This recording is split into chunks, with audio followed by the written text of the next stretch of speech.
Chapter 9, Wilbur's Boast. A spider's web is stronger than it looks. Although it is made of thin, delicate strands, the web is, however, not easily broken. However, a web gets torn every day by the insects that kick around it, and a spider must rebuild it when it gets full of holes. Charlotte liked to do her weaving during the late afternoon, and Fern liked to sit nearby and watch. One afternoon she heard a most interesting conversation and witnessed a strange event. "You have awfully hairy legs, Charlotte," said Wilbur, as the spider busily worked at her task. "My legs are hairy for a good reason," replied Charlotte. "Furthermore, each leg of mine has 7 sections: the coxa, the trochlear, the femur, the patella, the tibia, the metatarsus, and the torsus. Wilbur sat bolt upright. "You're kidding me," he said. "No, I'm not. Say those names again. I didn't catch them the first time." "Goodness," said Wilbur, looking down at his own chubby legs. "I don't think my legs have 7 sections." "Well," said Charlotte, "you and I lead different lives. You don't have to spin a web. That takes real leg work." "I could spin a web if I tried," said Wilbur, boasting. "I've just never tried." "Let's see you do it," said Charlotte. Fern chuckled softly, and her eyes grew wide with love for the pig. "Okay," replied Wilbur. "You coach me, and I'll spin one. It must be a lot of fun to spin a web. How do I start?" "Take a deep breath," said Charlotte, smiling. Wilbur breathed deeply. "Now, climb to the highest place you can get to, like this." Charlotte raced up to the top of the doorway. Wilbur scrambled to the top of the manure pile. "Very good," said Charlotte. "Now make attachment with your spinnerets. Hurl yourself into the space and let out a drag line as you go down." Wilbur hesitated a moment, then jumped out into the air. He glanced hastily behind him to see if a piece of rope was following him to check his fall, but nothing seemed to be happening in his rear. And the next thing he knew, he landed with a thump. "Oomph," he grunted. Charlotte laughed so hard that her web began to sway. "What did I do wrong?" asked the pig, when he recovered from his bump. "Nothing," said Charlotte. "It was a nice try." "I think I'll try again," said Wilbur cheerfully. I believe what I need is a little piece of string to hold me." The pig walked out to his yard. "You there, Templeton," he called. The rat poked his head out from under the trough. "Got a little piece of string I could borrow?" asked Wilbur. "I need to spin a web." "Yes, indeed," replied Templeton, who saved string. "No trouble at all. Anything to oblige." He crept down into his hole and he pushed the goose egg out of the way. He returned with an old piece of dirty white string. Wilbur examined it. "That's just the thing," he said. "Tie one end to my tail. Will you, Templeton?"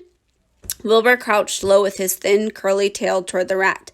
Templeton seized the string, passed it around the end of the pig's tail, and tied 2 half hitches. Charlotte watched in delight. Like Fern, she was truly fond of Wilbur, whose smelly pen and stale food attracted the flies that she needed, and she was proud to see that he was not a quitter, and that he was willing to try again to spin a web. While the rat and the spider and the little girl watched, Wilbur climbed again to the top of the manure pile, full of energy and hope. "Everybody watch," he cried. And summoning all of his strength, he threw himself into the air, head first. The string trailed behind him. But as he neglected to fasten the other end to anything, it didn't really do any good, and Wilbur landed with a thud, crushed and hurt. Tears came to his eyes. Templeton grinned. Charlotte just sat quietly. After a bit, she spoke. "You can't spin a web, Wilbur, and I advise you to put the idea out of your mind. You lack 2 things needed for spinning a web." "What are they?" asked Wilbur sadly. "You lack a set of spinnerets, and you lack knowing how. But cheer up, you don't need a web. Zuckerman supplies you with 3 big meals a day. Why should you worry about trapping food?" Wilbur sighed. "You're ever so much clever and brighter than I am, Charlotte. I guess that I was just trying to show off. Serves me right." Templeton untied his string and took it back to his home. Charlotte returned to her weaving. "You needn't feel too bad, Wilbur," she said. "Not many creatures can spin webs. Even men aren't as good at it as spiders are, although they think they're pretty good, and they'll try anything. Did you ever hear of the Queensboro Bridge?" Wilbur shook his head. "Is it a web?" "Sort of," replied Charlotte. "But do you know how long it took the men to build it? 8 whole years. My goodness, I would have starved to death waiting that long. I can make a web in a single evening." What do people catch in the Queensboro Bridge?" Bugs? Asked Wilbur. No, said Charlotte. They don't catch anything. They just keep trotting back and forth across the bridge, thinking that there's something better on the other side. If they'd hang head down at the top of the thing and wait quietly, maybe something good would come along. But no, with men it's rush, rush, rush, every minute. I'm glad that I am a sedentary spider. What does sedentary mean? Asked Wilbur. It means that I sit still a good part of the time and I don't go wandering all over creation. I know a good thing when I see it, and my web is a good thing. I stay put and I wait for what comes. Give me a chance to think. Well, I'm sort of sedentary myself, I guess, said the pig. I have to hang around here whether I like to or not. You know what I'd really like to do this evening? You know where I'd really like to be this evening? Where? In a forest, looking for beech nuts and truffles and delicate roots, pushing leaves aside with my wonderful strong nose, searching and sniffling along the ground, smelling, smelling, smelling. You smell just the way you are, remarked a lamb who had just walked in. I can smell you from here. You're the smelliest creature in this whole place. Wilbur hung his head. His eyes grew wet with tears. Charlotte noticed his embarrassment, and she spoke sharply to the lamb. Let Wilbur alone, she said. He has a perfect right to smell, considering his surroundings. You're no bundle of sweet pea yourself. Furthermore, you are interrupting a very pleasant conversation. What were we talking about, Wilbur? What were you so rudely interrupted about? I don't remember, said Wilbur. And it doesn't make any difference. Let's not talk anymore for a while, Charlotte. I'm getting sleepy. You go ahead and finish fixing your web, and I'll just lie here and watch you. It's a lovely evening. Wilbur stretched out onto his side. Twilight settled over Zuckerman's barn and a feeling of peace. Fern knew that it was almost supper time, but she just couldn't bear to leave. Swallows passed on silent wings, in and out of the doorways, bringing food to their young ones. From across the road, a bird sang. Larry sat down under an apple tree and lit his pipe. The animal sniffed in the familiar smell of strong tobacco. Wilbur heard the trill of the tree and the toad and the occasional slamming of the kitchen door.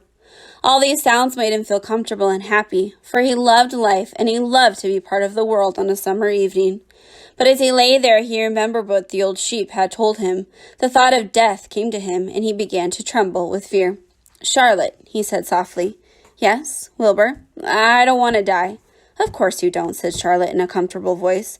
I just love it here in this barn, said Wilbur. I love everything about this place. Of course you do, said Charlotte. We all do. The goose appeared, followed by her 7 goslings. They thrust their little necks out and kept up a musical whistling like a tiny troop of pipers. Wilbur listened to the sound with love in his heart. Charlotte, he asked. Yes, said the spider. Were you serious when you promised that you would keep them from killing me? I was never more serious in my life. I am not going to let you die, Wilbur. How are you going to save me? Asked Wilbur, whose curiosity was very strong at this point. Well, said Charlotte vaguely, I don't really know, but I'm working on a plan. That's wonderful, said Wilbur. How is the plan coming, Charlotte? Have you got very far with it? Is it coming along well?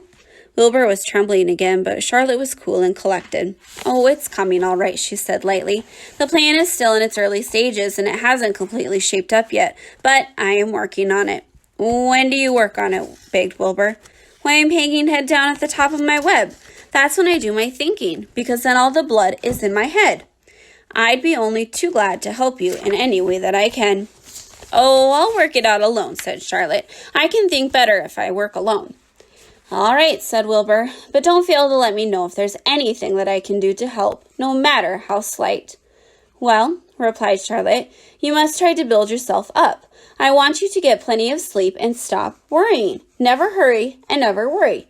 Chew your food thoroughly and eat every bit of it, except you must leave just enough for Templeton. Gain weight and stay well. That's the way that you can help. Keep fit and don't lose your nerve. Do you think you understand? Yes, I understand, said Wilbur. Go along to bed then, said Charlotte. Sleeping is important. Wilbur trotted over to the darkest corner of his pen and he threw himself down. He closed his eyes. In another minute he spoke. Charlotte, he said. Yes, Wilbur? May I go out to my trough and see if I left anything for my supper? I think I left just a tiny bit of mashed potato. Very well, said Charlotte, but I want you in bed again without delay. Wilbur started to race out to the yard. Slowly, said Charlotte. Never hurry and never worry. Wilbur checked himself and crept slowly to his trough. He found a bit of potato, chewed it carefully, swallowed it, and walked back to bed. He closed his eyes and was silent for a while. "Charlotte," he said in a whisper. "Yes?" "May I get a drink of milk? I think there are a few drops of milk left in my trough." "No, the trough is dry, and I want you to go to sleep. No more talking. Close your eyes. Go to sleep." Wilbur shut his eyes. Fern got up from her stool and started for home, her mind full of everything she had seen and heard. "Good night, Charlotte," said Wilbur. "Good night, Wilbur." There was a pause. "Good night, Charlotte." "Good night, Wilbur." "Good night."